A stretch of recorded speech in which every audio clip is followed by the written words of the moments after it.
Vətənə hər zaman var olsun ay bəy. En güzel nimetin sevip sevilmek, en büyük kısmetin yar olsun ay ben.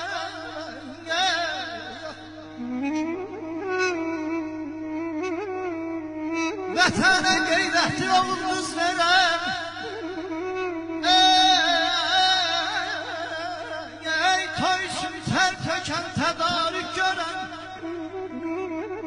bugünkü bu meclisi nura döndüren, bak belə dostlar, tanışlar, qohumlar var olsun ay.